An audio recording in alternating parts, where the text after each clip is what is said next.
Distance, তার থিকনেসের কথায় আসো, যদি থিকনেস, তারপরে তার লেন্থ, সবকিছুতেই আর কি সিমিলার থাকবে। কোথাও বেশি মোটা, কোথাও চিকন, এরকম না। কোথাও ওয়েট বেশি, কোথাও কম না। মানে সেগমেন্টও যদি করো, ইকুয়াল সেগমেন্ট যদি করো, প্রত্যেকটি সেগমেন্টের ওয়েট সেম হবে। এর ফলে ওই প্যারালাল ফোর্সের সেন্স অনুসারে যে তুমি যত ক্ষুদ্র ক্ষুদ্র, এটা একটা দণ্ড যদি হয়, যত ক্ষুদ্র ক্ষুদ্র পার্টই যদি তুমি করো, প্রত্যেকটি পার্টের মনে করো তুমি এটা গোলাকার একটা পেন্সিল যদি হয়, তাহলে তুমি যদি ছোট ছোট চাকার মতো তৈরি হবে, প্রত্যেকটি চাকার ওয়েট সেম হবে। যাই হোক, প্যারালাল ফোর্সের নিয়ম অনুসারে ঠিক মাঝখানে যাবে। তাহলে আমি অঙ্কটাতে যাই। এই অঙ্কটায় কিছুটা এই প্র্যাকটিক্যাল এক্সাম্পলও আছে, যেমন একেবারে সঠিক দৈর্ঘ্যের, নির্দিষ্ট দৈর্ঘ্যের, নির্দিষ্ট ওজনের অঙ্কগুলো একবারে করবে। তাই এই তক্তায় সুষম তক্তা, দৈর্ঘ্য টোয়াইসে দেওয়া আছে, তার লেন্থ টোয়াইসে সেটাও দেওয়া আছে। স্যার কত নম্বরটা? 14 1 নম্বর। খাতায় ফেরত নিয়ে যায়, তাহলেই তোমরা তাড়াতাড়ি বুঝতে পারবে।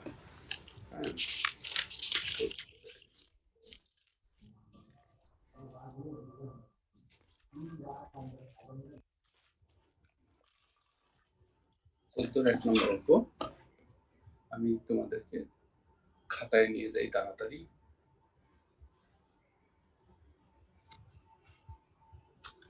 হ্যাঁ, চিত্র আঁকলেই অঙ্কের বক্তব্যটা এমনিতেই ক্লিয়ার হয়ে যায়। 14 1 নম্বর অঙ্কে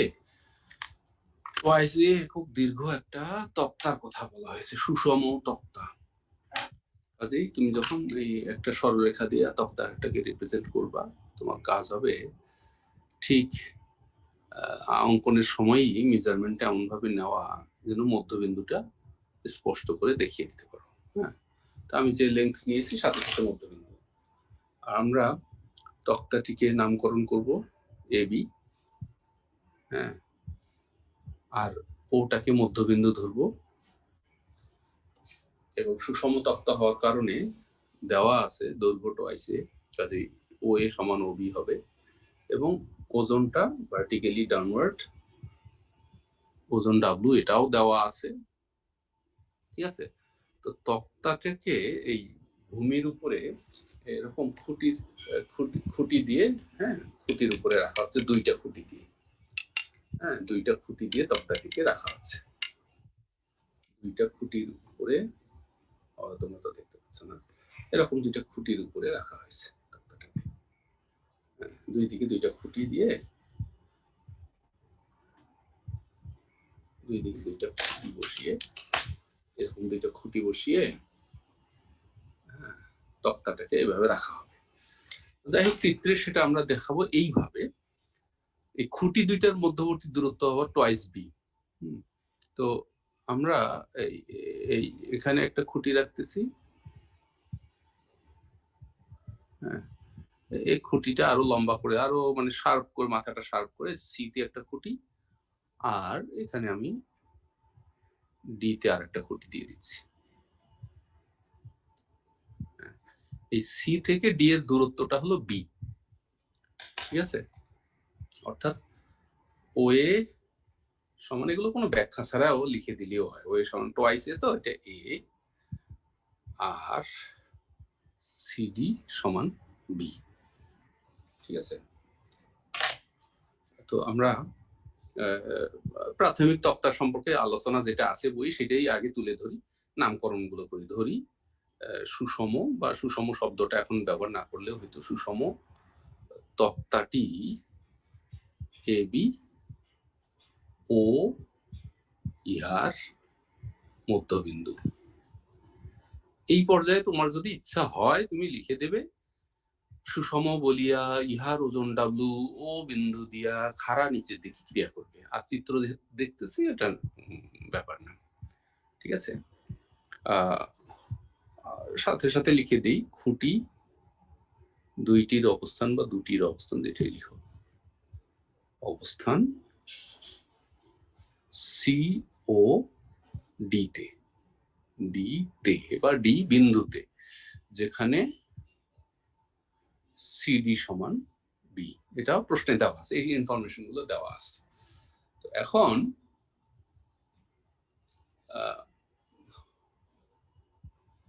কথা হইল কি যে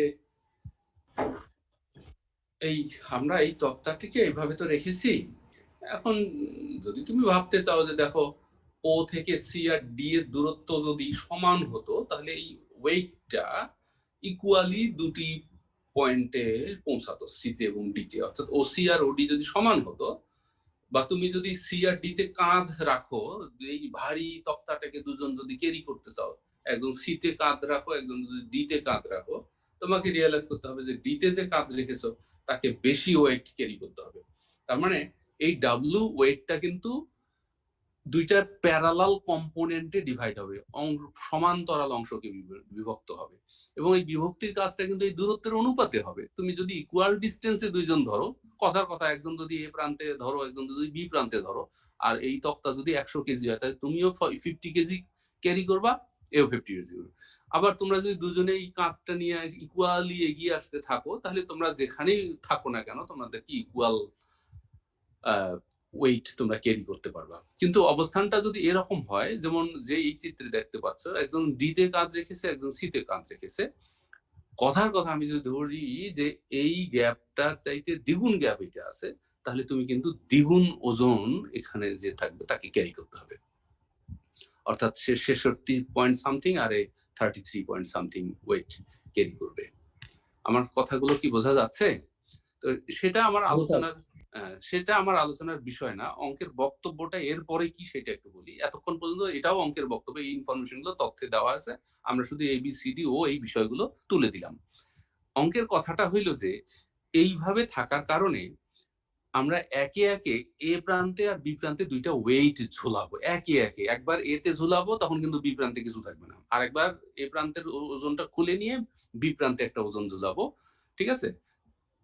বলা হচ্ছে কি যে পর্যায়ক্রমে বা একে একে এ ও বি বিন্দুতে যে দুটি সর্বোচ্চ যে ওয়েট ঝোলানো যায়, সর্বোচ্চ যে ওয়েট ঝোলানো যায়, এই সর্বোচ্চ শব্দটার অর্থ হইল যে এর চেয়ে একটু যদি বেশি ঝোলাই তাহলে এই দণ্ডটার ব্যালেন্স নষ্ট হয়ে যাবে, অর্থাৎ এই তক্তাটা এই দিকে উল্টে চলে যাবে, মানে এরকম উল্টে পড়ে যাবে।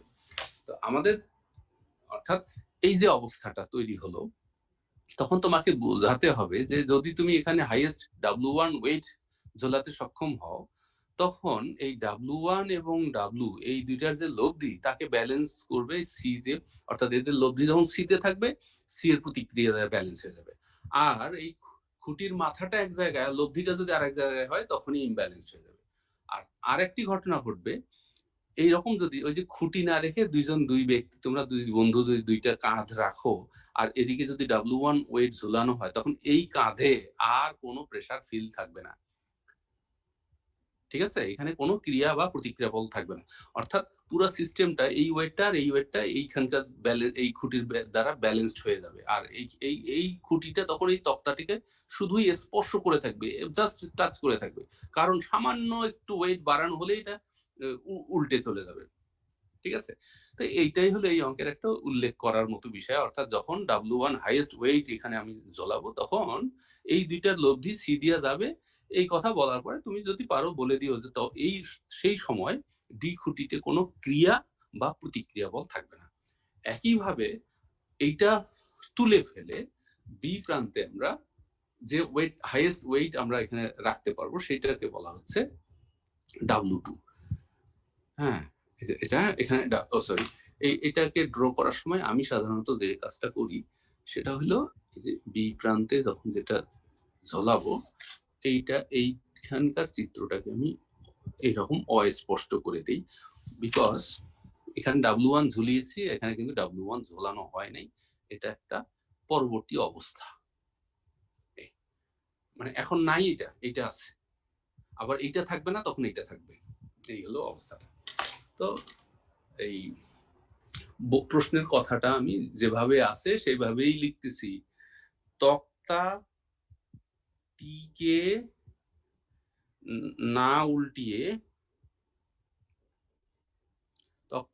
না উল্টিয়ে এর আমি পার্টিকুলার করে ফেলতেছি, দুই প্রান্তে যাওয়া পর্যায়ক্রমে এইভাবে লেখা আছে। এর এ প্রান্তে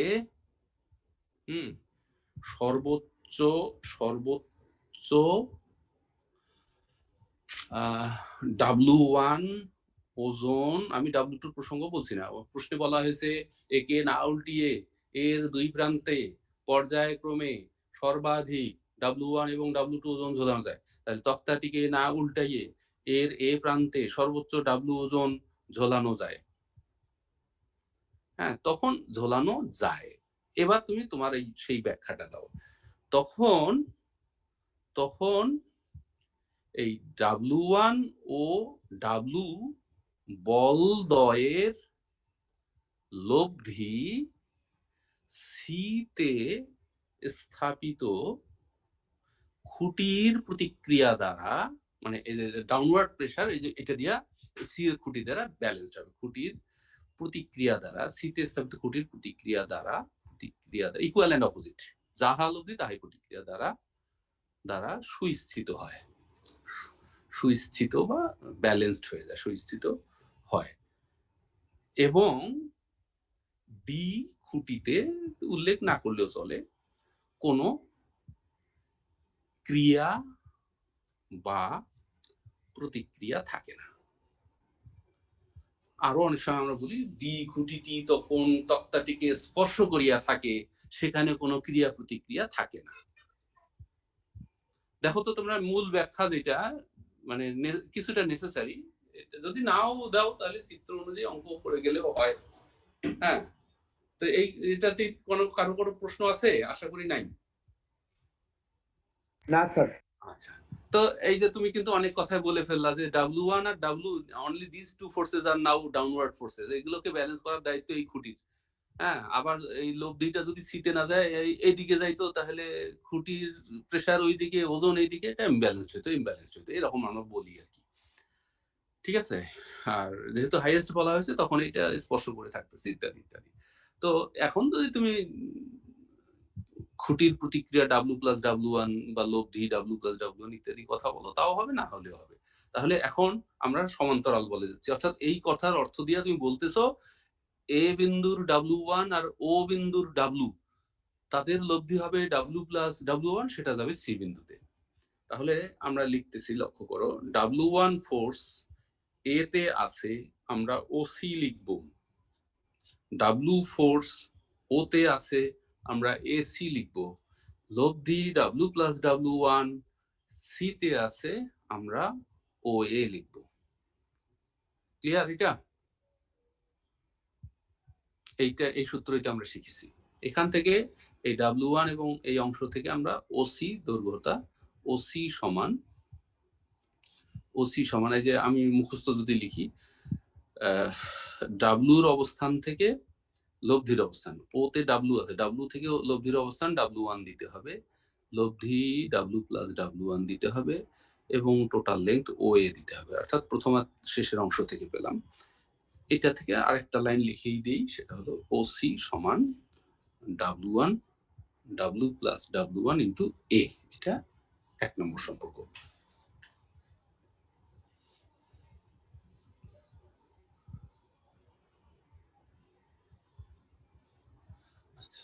কি ঠিক আছে? পৃষ্ঠা উল্টাবো? হয়েছে স্যার। আচ্ছা, তো এখানে আরেকটা অপ্রাসঙ্গিক বিষয় আমি বলি। দেখো, এই যে ডিবি দূরত্ব আর এসি দূরত্ব, ডিবি দূরত্বটা বেশি বড় থাকায়, W2 কিন্তু W1 এর চেয়ে কম্পারেটিভলি ছোট হবে।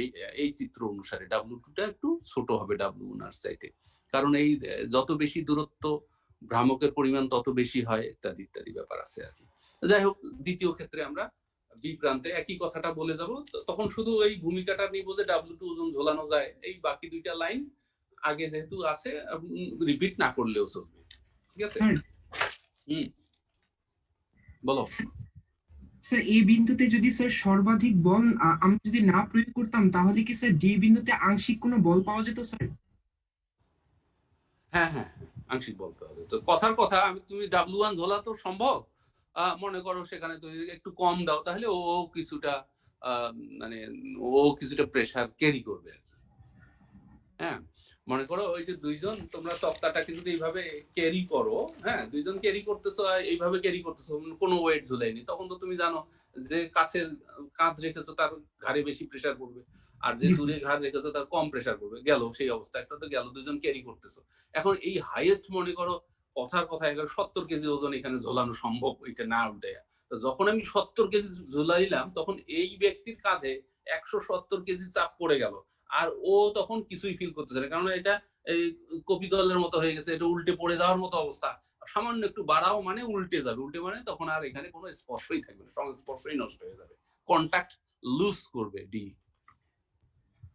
এরকম হচ্ছে ব্যাপারটা আর কি। আর যদি আমি 70 কেজি না দিয়ে 60 কেজি দিই, তখন তো আর কন্টাক্ট লুজ করবে না, তখন হয়তো এই যে এর ওয়েটটা কিছুটা এর ঘাড়ে পড়বে আর কি। ব্যাপারটা হ্যাঁ সেই রকমই ব্যাপারটা। জি স্যার। আচ্ছা, তাহলে আবার আবার তক্তাটিকে, খালি একটা প্রসঙ্গ বলবো, তক্তাটিকে বি না উল্টিয়ে, না ওই একই কথা, না উল্টিয়ে বি প্রান্তে, বি প্রান্তে সর্বোচ্চ W2 ওজন ঝোলানো যায়, ঝোলানো যায়। সুতরাং এবার আর ওই পুনরাবৃত্তি করতেছি না। সুতরাং এক্ষেত্রে, হ্যাঁ, সুতরাং এক্ষেত্রে মানে ওই ওতে খাড়া নিচের দিকে ওজন, মেইন ওজনটা ডাব্লুটা, আর বিতে তোমার W2 আর ডিতে স্থাপিত খুঁটি। তুমি যদি চাও এক্ষেত্রে ডাব্লু এবং W2 বলয়ের লব্ধি ডিতে স্থাপিত খুঁটির প্রতিক্রিয়া দ্বারা সূচিত হবে। এটা লব্ধি হলো W+W1, খুঁটির প্রতিক্রিয়াও W+W2, সরি, ঠিক আছে। সুতরাং এক্ষেত্রে আমি সরাসরি লিখতেছি ডাব্লু ওয়েট, W2 আছে বিতে, ওডি লিখতেছি। এবার ও, বি এবং ডি নিয়ে আলোচনা। ডাব্লু আছে মূল ও বিন্দুতে, তাহলে আমি এবার লিখতেছি ও বি, এবং লব্ধি W+W2 আছে ডি বিন্দুতে, তাহলে আমরা লিখবো এই এটা ভুল লিখলাম, ডাব্লু আছে বি বিন্দুতে, এখানে লিখবো ডাব্লু আছে, W2 আছে বি বিন্দুতে, ডাব্লু আছে ও বিন্দুতে, বিডি হবে, তাই না? বিডি হবে, আর এটা হবে কি হবে বলতো তাড়াতাড়ি, ওবি না, ডি বিন্দুতে ওবি হবে। তাহলে একইভাবে ডাব্লু থেকে লব্ধির দূরত্ব W2 রিলেটেড হবে W+W2 এবং মধ্যবর্তী দূরত্ব OB। এই OB মানেও হলো A, কারণ ও ছিল AB এর মধ্যবিন্দু। OD সমান W2 W+W2 ইন্টু A। এটা হলো 2 নম্বর সম্পর্ক। এখন খুব সহজ কাজ, CD হলো B, তক্তা খুঁটি দুইটার মধ্যবর্তী দূরত্ব, সেইটা একটা OC, আর OD সমান B। OC ছিল W1/W+W1 ইন্টু A, আর OD 2 নম্বর সমীকরণ থেকে W2/W+W2 ইন্টু A সমান B। তাহলে W1 W+W1 A দিয়ে ভাগ করতেছি, W2 W+W2, এইটাই প্রমাণের রাশি, এটাই প্রমাণ করতে বলা হয়েছে। স্যার ওয়াইটিং রুমটা একটু চেক করেন।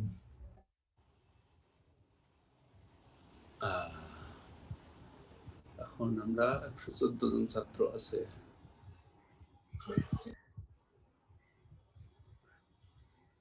বুঝেছি অঙ্কটা?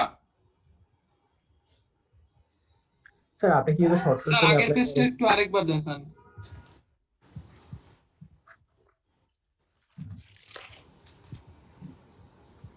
তক্তাটিকে না উল্টিয়ে এর এ প্রান্তে সর্বোচ্চ W1 ওজন ঝোলানো যায়, তখন W1 ও W বলয়ের লব্ধি সিতে স্থাপিত খুঁটির প্রতিক্রিয়া দ্বারা সুস্থিত হয় এবং ডি খুঁটিতে কোনো ক্রিয়া বা প্রতিক্রিয়া থাকে না। স্যার স্যার আপনি মানে কিভাবে স্যার বলগুলোর মাধ্যমে স্যার অবস্থানগুলো নির্ণয় করেন একটু আবার বলবেন? কিসের অবস্থানের কথা বলতেছো? মানে স্যার W1 এর নিচে OC হবে, W2 এর নিচে কোনটা হবে, AC হবে। ওইটা হইলো কি, ওই প্রথম দিনে যে সম্পর্কটা যখন এই যে সামান্তরিক সূত্র দিয়া শিখলা, তাই না, এই দুইটি বলের লব্ধি বের করছো, তাই না, পি কিউ আর এই লব্ধি আর, হ্যাঁ, তখন পি বলটা এই কোণের সাইনের সমানুপাতিক ছিল না? জি স্যার। আবার এই বলটা এই কোণের সাইনের সমানুপাতিক ছিল না? আবার এই বলটা পিকিউ এর অন্তর্গত কোনো সমানুপাতিক ছিল না। এই আবার লামির বেলায় অর্থাৎ তুমি যখন লামি দেখেছো তখন তো খালি এটা ঘুরে গিয়ে সাম্য অবস্থার সৃষ্টি করেছে, তাই না? আমি এই জন্য বলি যে এই কোণের সাইন আর এই কোণের সাইন সেম, কারণ এইটাকে যোগ করলে 180 ডিগ্রি হয়। এই কোণের সাইন আর এই কোণের সাইন সেম, অর্থাৎ সাম্য অবস্থার ক্ষেত্রে ওই ঘটনাটা দেখেছি। আর সাম্য অবস্থার কথা ভুলে গিয়া আমরা যখন লব্ধির কথা ছিল তখন সেকেন্ড পৃষ্ঠাটা দিয়া। হ্যাঁ, পৃষ্ঠাটা একটু দেখেন। এইটার কথা বলছো?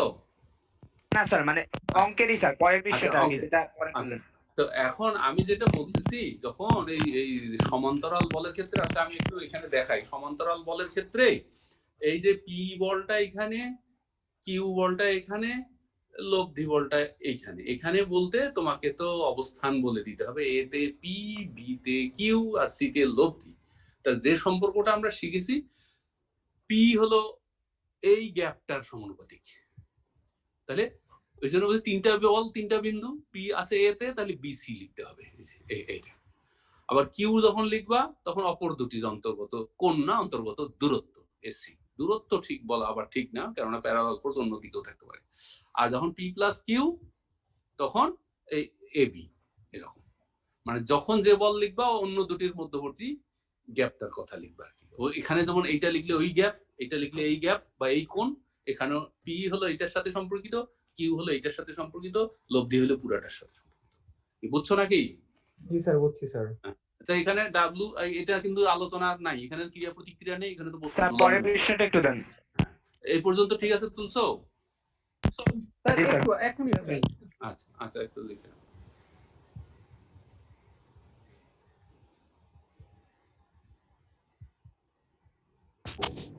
স্যার তক্তাটিকে না উল্টি একটু বুঝাই দিলে ভালো হতো।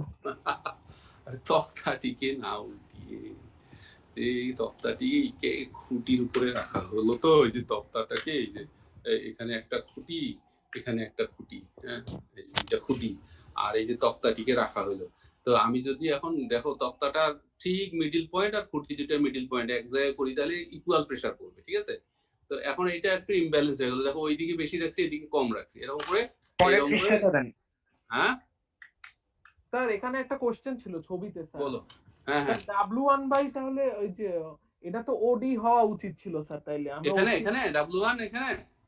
হ্যাঁ স্যার, W1 এর নিচে গ্যাপটা তো স্যার ওডি হওয়া উচিত ছিল। আরে না, কিসের ওডি? আমি তো বললাম এখানে ওজন ঝুলাই নাই, ডি তে কোনো ক্রিয়া প্রতিক্রিয়া নাই, তাহলে এই W1 আর এ বিন্দুতে W1, ও বিন্দুতে W, আর এদের লব্ধি সি তে, তাহলে আবার ডি আসলো কোত্থেকে এখানে? ও আচ্ছা আচ্ছা স্যার, তাই না? পরেরটা আমি ধরতেছিলাম, এই জন্য সমস্যা হয়েছে। আবার পরের ক্ষেত্রে তো এখানে কোনো ক্রিয়া প্রতিক্রিয়া নাই, তাহলে এখানে W, এখানে W2, আর এই লব্ধিটা ডি তে। শেষ হলো অঙ্কটা? জি স্যার। হ্যাঁ, এই পৃষ্ঠা কে দেখতে চাইছো দেখো তাড়াতাড়ি।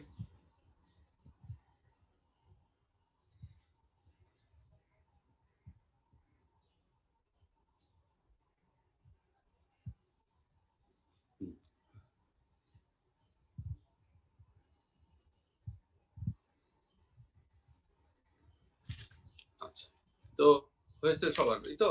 তো এখন হ্যাঁ স্যার, আমি হয়েছে। একটা বিশেষ গ্রুপের অঙ্কে যাচ্ছি, একটু ট্রায়াঙ্গেল রিলেটেড। তার সেই অঙ্কে যাওয়ার আগে তোমাদেরকে খালি আমি একটু বলি, এই যে যেমন এই স্কেলটার এই ধারটা মনে করো একটা সরলরেখা, এই প্যারালাল ফোর্স যে আমরা করতেছি, এই যে এখানে একটা বল ক্রিয়াশীল, হ্যাঁ, আবার মনে করো এখানে একটা বল ক্রিয়াশীল, আমি এই স্কেলের সাথে যুক্ত করে রেখেছি যাতে করে প্যারালাল মেনটেন করা যায়। তো আমরা সব সময় যেটা বুঝি যে এই যে বল দুটির লব্ধিটা কিন্তু এই দুই বলের যে প্রয়োগ বিন্দু, সেই প্রয়োগ বিন্দু সংযোজক রেখার উপরেই থাকবে। অর্থাৎ এই দেখো এইটার সাথে এইটার সাথে এইটার সাথে আর এইটার সাথে এখন কিন্তু সবগুলো সমান্তরাল, কারণ সবাই একটা ভূমির উপরে, নির্দিষ্ট ভূমির উপরে লম্ব। তো আমাদের লব্ধিটা তো আর এই লাইন বেরিয়ে অন্য কোনো জায়গা দিয়ে যায় না, এটা সবাই বুঝছি? তাহলে এটা স্বীকার করতেছি তো সবাই? না স্যার, বুঝি না, আবার একটু। আমি বলতে যাচ্ছি এই বলটা এটা পি বল, আর এই ছোটটা এটা মনে করে কিউ বল। হ্যাঁ, এটা তোমাদের, তোমরা একটু হয়তো ভার্টিক্যাল দেখতে পাচ্ছ, মানে এইটা একটা বল, এইটা একটা বল। হ্যাঁ, এটা কিন্তু এই খাতাটার উপরে লম্ব ভাবে আছে, তার মানে তারা সমান্তরাল। তা আমি বলতে চাচ্ছি এই বলটা এখানে প্রযুক্ত হয়েছে, এই বলটা এখানে প্রযুক্ত হয়েছে, লব্ধি বলটা তাদের সমান্তরাল থাকে, এটাও সমান্তরাল এটাও সমান্তরাল। লব্ধি কিন্তু এই তাদের ক্রিয়া বিন্দুর বা প্রয়োগ বিন্দুর সংযোজক রেখার উপরেই থাকবে, তবে কিন্তু এই বলগুলো সমতলীয় হবে, যে এই বলগুলো তখন সমতলীয় হবে। কি কথাটা ক্লিয়ার? অর্থাৎ দুইটি সদৃশ হোক আর বিসদৃশ হোক, সমান্তরাল বলের লব্ধি, দুইটি সমান্তরাল বলের লব্ধি বলদ্বয়ের প্রয়োগ বিন্দুর সংযোজক রেখাকে অন্তর্বিভক্ত করে বা বহির্বিভক্ত করে, তাহলে সেই বিন্দুটা তো সেই রেখার উপরে থাকে, রেখার বাইরে চলে যায় না। এজন্য এই বিষয়টা আমরা মনে রাখবো। কাজেই আমি যদি বলি এই লব্ধি বল এখানে আছে, একটা অংশক এইটা, তাহলে বাকি অংশটা কিন্তু এই রেখার উপরে থাকতে হবে। অর্থাৎ একটা বলের প্রয়োগ বিন্দু এ, লব্ধিটা যদি সি তে থাকে, তাহলে বাকি বলটা এসি রেখার বর্ধিতাংশের উপরেই থাকবে। মনে করো সদৃশ সমান্তরাল বল, এই কথাটা স্বীকার করে নিতে হবে। সোজা কথায় সমান্তরাল বলের দুইটির ক্ষেত্রে, দুইটি সমান্তরাল বলের প্রয়োগ বিন্দুর সংযোজক রেখার উপরেই লব্ধি বলটা থাকবে। এটা তো আমরা প্রথম দিনের সূত্র, সবসময় সূত্রতে এটাই শিখেছি। আবার বিপরীত ক্রমে কখনো যদি এইরকম পরিস্থিতি আসে যে তুমি লব্ধি বলটাকে চিনতেছো আর একটা অংশক বলকে চিনতেছো, তাহলে বাকি বলটাও এই লব্ধির ক্রিয়া রেখা আর ওই বলের ক্রিয়া রেখার মানে ক্রিয়া বিন্দুর সংযোজক রেখার উপরেই থাকবে। এই কথাটা মনে রেখে আমরা অঙ্কটাতে যাচ্ছি। ত্রিভুজ সংক্রান্ত এই অঙ্ক, এখানে যেমন 12 নম্বর অঙ্ক আছে, 15 নম্বর অঙ্ক আছে, 11 নম্বর অঙ্ক আছে। হ্যাঁ, এগুলো সব ওই ত্রিভুজের, একটু এক্সেপশনাল রিপ্রেজেন্টেশন। একটা ত্রিভুজের কথা বলা হয়েছে। হ্যাঁ, এই যে মনে করো একটা ত্রিভুজ আমি আঁকতেছি, যে কোনো ত্রিভুজ, অবশ্য যে কোনো ত্রিভুজ। এটা তো সংগ্রহের মতোই হয়ে গেল, যাক হয়েছে, যে কোনো ত্রিভুজ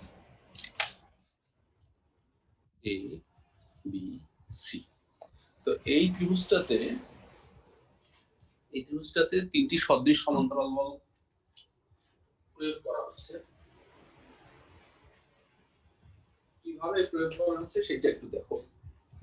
মানে আমি এই যে মনে করো পেন্সিল গুলো আনলাম, এই যে মানে ঠিক একটা ট্রায়াঙ্গুলার প্লেট মনে করো ফ্লোরটাতে রাখা আছে, তোমাকে একসাথে তিনটা বল তুমি তিন কৌণিক বিন্দুতে প্রয়োগ করবে। ঠিক আছে, এই যে প্যারালাল তিনটা ফোর্স, হ্যাঁ, পি কিউ আর মানে তিনটা ফোর্স প্রয়োগ করবা। আবার আমি ফোর্স গুলাকে একটু অন্যদিকে দিয়ে দিলাম, কিন্তু এখন তো আর প্যারালাল হলো না, আমি এটা দিলাম, এটা দিলাম আর এটা দিলাম। ঠিক আছে, এরকম।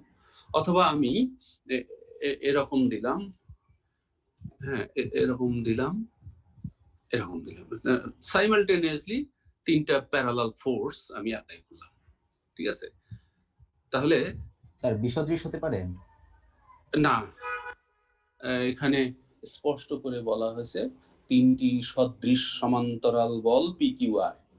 হ্যাঁ, প্রত্যেকবার এ বি সি অন্য কোথাও না। ঠিক আছে, তাহলে আমি এই বিষয় তোমাদেরকে এই বিষয়টা এইভাবে দেখাইতেছি কেন, যে প্যারালাল ফোর্স গুলো যে কোনো কমন ডিরেকশনের জন্য, নাও দ্য লাইনস আর প্যারালাল, একটা কমন ডিরেকশন। আবার এরকম যদি থাকে, এটাকে প্যারালাল করে দিলাম, এটা প্যারালাল করে দিলাম, প্রতি ক্ষেত্রেই প্রত্যেকবারই সেই পি কিউ আর ফোর্স, এটা পি ফোর্স, এটা কিউ ফোর্স, এটা পি, এটা কিউ, এটা আর, এই পি কিউ আর ফোর্স গুলো মনে করে একবারে একদম প্রয়োগ করা হচ্ছে ট্রায়াঙ্গুলার এই প্লেটটাতে। তো বলা হচ্ছে কি প্রতিটি ক্ষেত্রেই লব্ধিটা এর অন্তকেন্দ্র দিয়ে যায়। কাজে তোমরা চারটে অঙ্ক দেখবা, এবিসিতে তিনটা বল দিবে পি কিউ আর সদৃশ সমান্তরাল। হ্যাঁ, কমন কথা, একটা ত্রিভুজের এ বি সি বিন্দুতে পি কিউ আর যথাক্রমে পি কিউ আর মানে সদৃশ সমান্তরাল তিনটি বল প্রয়োগ করা হলো, এটা কমন সেন্টেন্স সবকে। এই সমান্তরাল বলগুলোর যে কোনো সাধারণ দিকের জন্য, অর্থাৎ তুমি অঙ্ক করার সময় আবার এরকম দিতে পারো, এই যে দিলাম এইদিকে ঘুরে দিলাম, এই যে এদিকে দিয়ে দিলাম, মানে কিপ দ্য লাইনস প্যারালাল, এই যে এইভাবে সমান্তরাল বল প্রয়োগ করা হলো। বলগুলোর যে কোনো সাধারণ দিকের জন্য ইহাদের লব্ধি অন্তকেন্দ্র দেওয়া যায়, আমরা এখন যে অঙ্কটা করতেছি। তাহলে একবার অন্তকেন্দ্র দেওয়া যাবে, একবার পরিকেন্দ্র দেওয়া যাবে, ঠিক আছে। আর এই প্রসঙ্গে বলে রাখি, লামিস থিওরেমে কিন্তু অন্তকেন্দ্র থেকেই বেরিয়ে গেছিল বল তিনটি, মানে সমবিন্দু না হলেও তার সাম্যাবস্থা হয় না। আর এখানে একটা লব্ধির কথা বলা হচ্ছে যে 3টা বলের লব্ধি। এই অঙ্কগুলোতেই তোমরা 3টা বলের লব্ধি পাচ্ছ। 3টা বলের লব্ধি অন্তকেন্দ্র দেওয়া যায়, এই প্রসঙ্গটা আছে। তো আমি আলোচনায় যাচ্ছি, চিত্র আসতেছি। তাহলে অন্তকেন্দ্র যদি হয়, অন্তকেন্দ্র পেতে হলে কোণের সমদ্বিখণ্ডক আঁকতে হয়। তো তুমি পরীক্ষার সময় কোণের সমদ্বিখণ্ডক আঁকবে না, তুমি যে লাইনটা টানবে বলে দিবে দ্বিখণ্ডক এটা, তাই হয়ে যাবে। তুমি যা বলবে যেটা দ্বিখণ্ডক, ওকে সেটাই দ্বিখণ্ডক, পরীক্ষা করার আর কিছু নেই। কোণের সমদ্বিখণ্ডক গুলো যে বিন্দুতে সেট করে সেটাই হয় অন্তকেন্দ্র। তাহলে অন্তকেন্দ্র এই লাইনের কোথাও না কোথাও আছে। একইভাবে যখন আমি আর একটাকে দ্বিখণ্ডক নিব, তাহলে অন্তকেন্দ্রটা স্পষ্ট করে জানতে পারবো। তোমাকে এই কাজটা করে দেখাতে হবে না। এই যে অন্তকেন্দ্রটা আমি টানলাম না, লাইনটা স্ট্রিক্টলি আই বিন্দুটা আমি ঠিক করে দিলাম, ঠিক আছে। তাহলে এবার চিত্র অঙ্কনের পালা। আমি চিত্রটা কিভাবে তুমি আঁকবে, মানে এমন ভাবে তুমি রেখা টানবে যেন তোমার দেখতে সুবিধা হয়। তুমি যে কোনো কমন ডিভিশন, যেমন আমি স্কেলটাকে এইভাবে রাখলাম, এখানে একটা দিব, এখানে একটা দিব, বা আমি চাচ্ছি আচ্ছা ঠিক আছে আমি এইভাবে নিচ্ছি। হ্যাঁ, আমি দেখো এতে এই ঠিক এই বিন্দু থেকে বের করে দিতে হবে ফোর্সটাকে। হ্যাঁ, তো যখন তুমি এতে টেনেছো, এতে টানার পরে এই যে দেখো আমি স্কেলের এই দাগের সাথে এই দাগ মিলাইয়া চেষ্টা করতেছি প্যারালাল রাখার। এই যে হ্যাঁ, এই যে এই স্কেলের দাগের সাথে এই দাগকে ব্যালেন্স করে প্যারালাল রাখার চিন্তা ভাবনাটা চালিয়ে যাচ্ছি। একটু এদিক সেদিক হইলেও দৃষ্টিকটু যেন না হয়। আবার সাথে সাথে আমাদের চূড়ান্ত লব্ধিটা আই বিন্দু দেওয়া যায়। তোমরা এখনই না হয়, আমার চিত্র কিন্তু ইনকমপ্লিট আছে, এটা টানলাম। আসলে আমি না হয় টেনেই দিই, আমাকে এই দ্বিখণ্ডকটা, একটা দ্বিখণ্ডক পুরোপুরি আঁকতে হবে। এবং চূড়ান্ত এই যেখানে পি বল আছে, এখানে কিউ বল আছে, যে কোনো লেংথ হইলে অসুবিধা নেই, লেংথ কোনো সমস্যা নেই। তারপরে তোমাকে এই পি এর সমান্তরাল করে আসলে এখানে এই বিন্দুতে একটা লব্ধি দেখাতে হবে। এই যে ওইটাও এটা সমান্তরাল, এটা হলো কিউ প্লাস আর, এখানে 2টা অ্যারো দিব, আর এইখানে দিব 1টা 2টা চূড়ান্ত লব্ধিটা। হ্যাঁ, এইটা হলো পি প্লাস কিউ প্লাস আর সর্বশেষ একটা রাখতেছি, এই যে তাও চেষ্টা করতেছি প্যারালাল রাখার। তুমি ত্রিভুজটি আঁকার পরে এই যে দেখো এই ধারের সাথে মিলিয়ে আমি প্যারালাল রাখার চেষ্টা করছি। তাহলে অঙ্কের বক্তব্য গোড়া থেকে এখন দেখো, এ বি সি তে পি কিউ আর সদৃশ সমান্তরাল বল 3টি ক্রিয়াশীল। এই সবগুলো অঙ্কের প্রাথমিক একটা তত্ত্ব কথা আছে, এগুলো একই রকম। পি কিউ আর বল ত্রয় ক্রিয়াশীল, ঠিক আছে। এবং এক্ষেত্রে বক্তব্যটা হলো এই 3টা বলের লব্ধি ত্রিভুজটির অন্তকেন্দ্র আই বিন্দুগামী, আরেকবার দেখবো পরিকেন্দ্র ও বিন্দুগামী, একবার দেখবো লম্ব কেন্দ্রগামী, একবার লিখবা ভর কেন্দ্রগামী। এই 4টে অঙ্ক তোমাকে করতে হবে, এবং প্রতিটি অঙ্কের শেষ দিকে গিয়া তার জ্যামিতিক বৈশিষ্ট্য অনুসারে 3টা ভিন্ন ভিন্ন রেজাল্ট আসবে। কিন্তু একেবারে মানে 80% মূল ক্যালকুলেশনটা আলাদা, 80% কাজ সেম, গদ বাঁধা মুখস্থ করে রাখবে। তো আমি আর কোনো আলোচনায় না গিয়া অনুশীলন অঙ্কটা শুরু করতেছি, ঠিক আছে। এবিসি ত্রিভুজের কথা বলেই দিয়েছে, আমরা না হয় রিপিট না করলাম। তোমার চাইলে অঙ্কের 2টি বাক্য তুমি লিখতেই পারো, ঠিক আছে। ধরি অন্তকেন্দ্র হলো আই, ইন সেন্টার, অন্তকেন্দ্রটাকে আই বললাম। আর প্রাথমিক 2টা লাইন এ বি সি বিন্দুতে যথাক্রমে পি কিউ এবং আর মানে সদৃশ সমান্তরাল বলত্রয় ক্রিয়াশীল।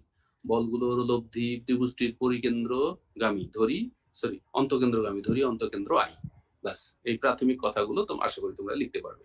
এখন মূল যে স্টেটমেন্টটা দিলে ভালো হয়, না দিলেও আমরা ইগনোর করি, দিলে ভালো, প্রত্যেকটা অঙ্কেই কথাটা একই রকম। তাহলে আমরা যেটা করতে যাচ্ছি যে চূড়ান্ত লব্ধিটা এইখানে, তাহলে আমি আগে এই দুইটার লব্ধিটা বের করি, ঠিক আছে? তাহলে এখন আমি যে কথাটা লিখতেছি সেটার তাৎপর্য আশা করি তোমরা সবাই বুঝতে পারবে। তাহলে বি ও সি বিন্দুতে ক্রিয়াশীল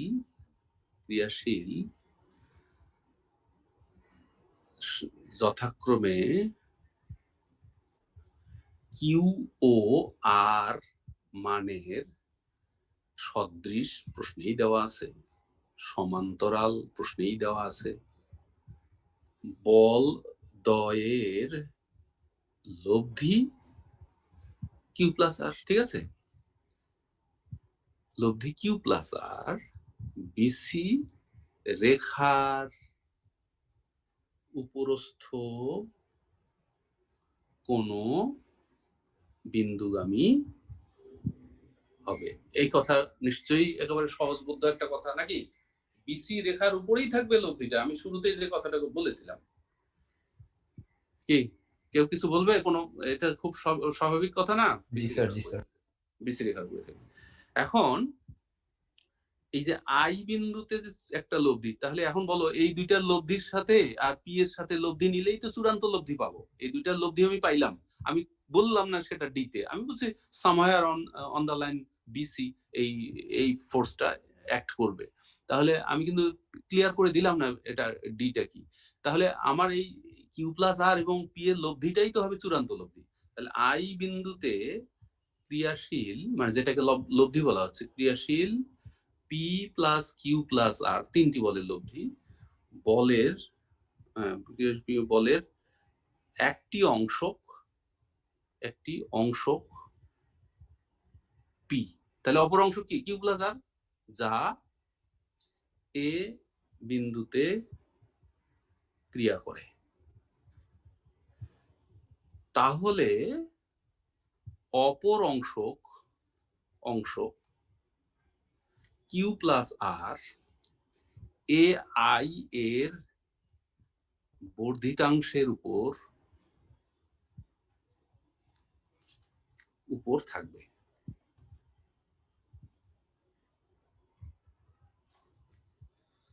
দেখো কথাটা ঠিক আছে কিনা? এই বাক্য যেরকম এখানেও ঠিক সেরকম। আমি বলছি যে পি ঠিক আছে এতে, এটা তো বলেই দিয়েছে। চূড়ান্ত লব্ধি পি প্লাস কিউ প্লাস আর কোথায়? আই বিন্দুতে।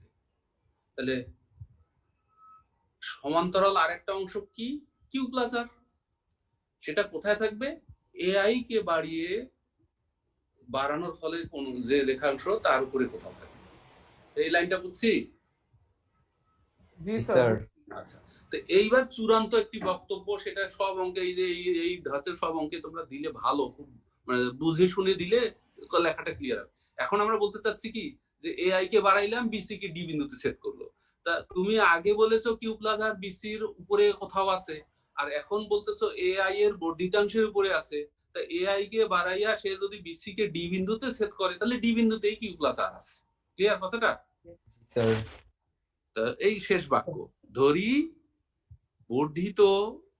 বর্ধিত এআই, তা তুমি যখন ভরকেন্দ্র পারবা বর্ধিত এজি, তাই না? তখন এটা মধ্যমা হয়ে যাবে ডিটা, তাহলে নতুন একটা বৈশিষ্ট্য সে ধারণ করবে। এটা যদি ভরকেন্দ্র হয়, জি হয়, তাহলে এটা মধ্যবিন্দু হয়ে যাবে, ইত্যাদি ইত্যাদি, একবার এক একটা জ্যামিতিক বৈশিষ্ট্য সে ধারণ করবে। ধরি বর্ধিত এআই বিসি কে ডি বিন্দুতে সেট করে। হ্যাঁ, তাহলে এবার আমরা বলে ফেলছি সুতরাং কিউ প্লাস আর বলটি ডি বিন্দুগামী। একটু লিখেছো? জি স্যার। আচ্ছা, তাহলে বর্ধিত এআই বিসি কে ডি বিন্দুতে সেট করেছে। এই যে আগের ভূমিকায় ছিল বিসি রেখার উপরে, পরের ভূমিকায় হলো এআই এর বর্ধিতাংশের উপর। বর্ধিত এআই ডি তে সেট করলো বিসি কে, কাজেই ডি বিন্দুতে। ব্যাপারটা একটু আরেকবার বলবেন, এই মধ্যমার ব্যাপারটা? ও মধ্যমার ব্যাপারটা, যে ওই যে একটা অঙ্ক আবার মধ্যমার অঙ্ক আছে না, যে ভরকেন্দ্র দেওয়া যাবে। তা ভরকেন্দ্র গুলো কি মধ্যমার ছেদ বিন্দু না? তাহলে তুমি কোন ত্রিভুজের একটা শীর্ষ থেকে ভরকেন্দ্র জি যুক্ত করে বাড়িয়ে দিলে সেটা এই মধ্যবিন্দুতে যে সেট করবে না? জি স্যার এই স্যার ব্যাখ্যাটা কি ম্যাথ করার সময় লিখতে হবে? হ্যাঁ, এই যে ঠিক এই ব্যাখ্যাটাই লিখতে হবে বারবার। আচ্ছা মানে ওই আই এ আই বর্ধিত করবা, পরিকেন্দ্র ও এ ও কে বর্ধিত করবা, ভরকেন্দ্র জি এ জি কে বর্ধিত করবা, মানে এই কথাটুকু সেম, কিন্তু কিন্তু বৈশিষ্ট্য তো আর সেম না। মানে স্যার আমরা তো বলে দিলাম যে এটা বর্ধিত করলে বিন্দুটা কি হবে ওটা বলে দিলাম, কিন্তু স্যার এটা যে মধ্যমা যে জি মানে এই কারণে মধ্যমা হবে ওগুলো বাবা কি হবে? শোনো, তুমি এখন কি বলে দিলে এখন কি হবে? এখন কি বলবা? এডিটা সমদ্বিখণ্ডক বলবা না? জি স্যার। আর এটা যদি ভরকেন্দ্র হইতো, জি বিন্দু হতো, তো জি বিন্দু হইলে তুমি কি বলতা এডি কোণের সমদ্বিখণ্ডক? তা তো বলতে না। তখন কি হয়, এটা মধ্যবিন্দু হয়ে যায়। জি স্যার আর মধ্যবিন্দু হয়ে গেলে কিন্তু কিউ সমান আর হয়ে যায়। সেক্ষেত্রে তোমাকে দেখাইতে হবে পি সমান কিউ সমান আর। ও আচ্ছা মানে এক বুঝছি এক বুঝছি অঙ্কে এক এক শর্ত, বুঝছো? আবার যখন এটা লম্ব কেন্দ্র হয় তখন তুমি কি বলবা? এডি বিসির উপর লম্ব হয়েছে, হ্যাঁ তাই না? জি স্যার অর্থাৎ এই জন্য খালি মূল গতটা যদি বোঝো, আসলে সবসময় দেখো প্রতিটি ক্ষেত্রে আমরা এই ডিতে এনে কিউ এবং আর দুইটা সদৃশ সমান্তরাল বলে সূত্রটা অ্যাপ্লাই করে জ্যামিতিক বৈশিষ্ট্য অনুসারে বাকি কাজটুকু করব। ঠিক আছে? তা 4টা অঙ্ক প্যারালাল না করা পর্যন্ত তোমাদের উপলব্ধি হবে না, কিন্তু এই কথাটার জন্য সামঞ্জস্য থাকে। মানে একই কথা তুমি আমারটাই লিখো বা বইয়ের উদাহরণে আছে, বুঝে শুনে লিখো। ঠিক আছে? আচ্ছা। হুম। তাহলে এই ডি বিন্দুতে বিসি কে ডি বিন্দুতে সেট করে। এইবার ওই আর একটা তত্ত্ব কথা, অতএব এডি কোণ বিএসি এর সমদ্বিখণ্ডক। কি কথাটা বুঝেছি না? জি স্যার আবার ওই যে জি এর অঙ্ক হইলে অতএব এডি একটি মধ্যমা, অর্থাৎ ডি বিসি এর মধ্যবিন্দু। ঠিক আছে? আবার লম্ব কেন্দ্র ও হইলে অতএব এডি বিসি এর উপর লম্ব। এই কথাগুলো আসতো আর কি। তাহলে এতক্ষণে আমরা এত কিছুর পরে আমরা বলছি যে এই বিতে ছিল কিউ আর সিতে ছিল আর, তাদের লব্ধি বিসি কে ডি বিন্দুতে সেট করেছে। ঠিক আছে? অতএব হ্যাঁ, অতএব এই যে কিউ বলটি ক্রিয়া করে কোথায়? বি বিন্দুতে। আর বলটি ক্রিয়া করে কোথায়? সি বিন্দুতে। আর লব্ধিটা ডি বিন্দুতে। ঠিক আছে? তাহলে আমাদের শেষ পর্যন্ত 3টা বলের অনুপাত, তো তাহলে কিউ ইজ টু আর প্রতিটি অঙ্কেই আমরা বের করব এই সিডি বাই বিডি। এই এইটা কমন পার্ট। এখান থেকে তোমার বৈশিষ্ট্য অনুসারে, যেমন দেখো সিডি বিডি সমান হইলে এটা 1 হয়ে যায়, কিউ ইজ টু আর সমান 1, অর্থাৎ কিউ সমান আর হয়ে যাচ্ছে। এটা মধ্যমার অঙ্কটা সবচেয়ে সহজ, জি এর অঙ্কটা। তোমাদের কি এতটুকু বুঝছো তো? এইবার জি স্যার তুমি এই হিসাবটা নিয়ে এগিয়ে যাবে। কিভাবে আগাবো সেইটা এক এক অঙ্কে এক এক রকম। হ্যাঁ, এখানে সিডিবিডি রেশিও আছে, আর আমি এই এডি সাইডটা দিয়া ভাগ করতে চাই। দেখো সিডি ভাগ এডি আর এডি বাই বিডি, ওইটা নিয়ে আগাচ্ছি, বুঝছো? এডি এডি দিয়ে দিলাম। লম্ব কেন্দ্রের বেলাও এই কাজটাই করবা, লম্ব কেন্দ্রের বেলাও এই কাজটা করবা। হ্যাঁ, আর ভরকেন্দ্র হইলে সমান 1 হয়ে গেছে শেষ অঙ্ক। আর পরিকেন্দ্র হইলে কি করবা সেটা একটু চর্চা করিও, নোট দেখে দেখে। তাহলে এইটা হইলেও কিন্তু আমি চিত্র দেখতেছি না, সি ডি আর এ আছে, সি এ ডি ত্রিভুজ, এটা বিএডি ত্রিভুজ। এই যে সিডি আছে, সিএডি লিখলাম, এডি আছে, এসিডি লিখলাম, কোণের চিহ্ন দিলাম আর সাইন সাইন লিখলাম।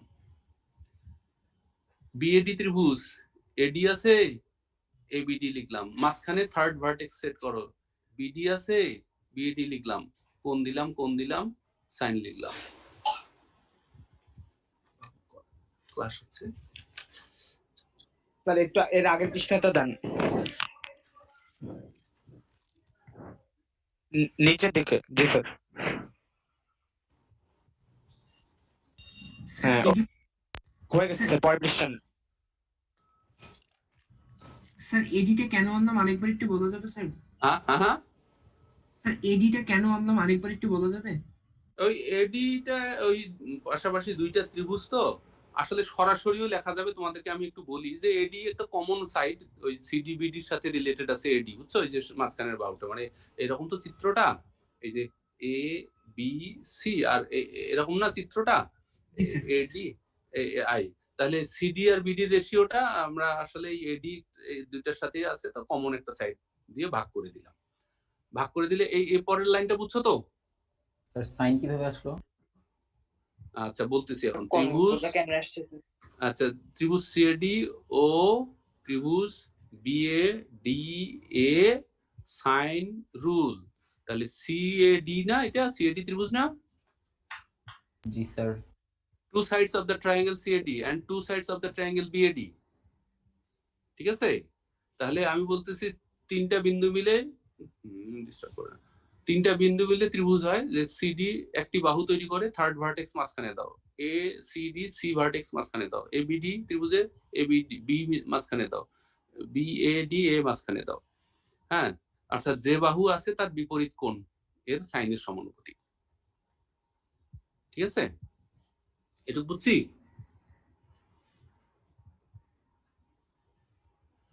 এখন তাই এসিডি আর এবিডি সমান না? ওই যে এডি কোণ বিএসি সমদ্বিখণ্ডক, এটা সমান না? তাহলে সাইন সিএডি কোনটা কোনটা কোনটা বিএডি আর সিএডি সমান, সরি সিএডি আর বিএডি সমান। সাইন এবিডি আর সাইন এসিডি থাকলো, এই কোন সমান। কি এটুকু বুঝছো? হয়ে গেল sine B by sine C. আর তোমরা নবম দশম শ্রেণীতেই শিখেছো কোন কোণের সমদ্বিখণ্ডক সম্মুখস্থ বাহুটিকে সন্নিহিত বাহুদ্বয়ের অনুপাতে ভাগ করে না? তো এইটা এসি আর এটা কিন্তু বিসি হয় না, সিডিটা হয় এসি আর বিডিটা হয় এবি, অর্থাৎ বি বাই সি হয়। এটা 9 শিখেছো না? জি স্যার। একটা কোণের সমদ্বিখণ্ডক সেই জিনিসটাই আসলো, কিন্তু সাইন বি থেকে আবার বি লেখা যায়, এই যে বি বাই সি লেখা যায়, এই যে বি বাই সি সরাসরিও লেখা যায়, এত কাহিনী না করেও এখান থেকে আবার সাইন রুল দিয়ে এখানে আসা যায়। সবাই কি বুঝছো? এটা সাইন রুল, এটা থেকে এটা আবার সাইন রুল, ত্রিভুজ এবিসি এতে সাইন রুল। তাহলে তোমার প্রমাণ এইটাও থাকতে পারে, প্রমাণ এইটাও থাকতে পারে। তাহলে এখানে দেখো 12-র 1 নম্বরে আছে সাইন দিয়া, 12-র 2 নম্বরে আছে বাহু দিয়া, দুইটাই একই অঙ্ক। ঠিক আছে, তাহলে আমরা যদি 12-র 1 করে থাকি, অতএব কিউ ইজ টু আর সমান সমান sine B is to sine C. তাহলে এই গ্রুপে সব অঙ্কে কিন্তু কিউ ইজ টু আর পর্যন্তই আমরা বের করব। তারপর বলবো অনুরূপ ভাবে পি ইজ টু কিউ সমান sine A is to sine B, এরকম সুতরাং দিয়া প্রমাণটা শেষ করে ফেলতে হবে আর কি।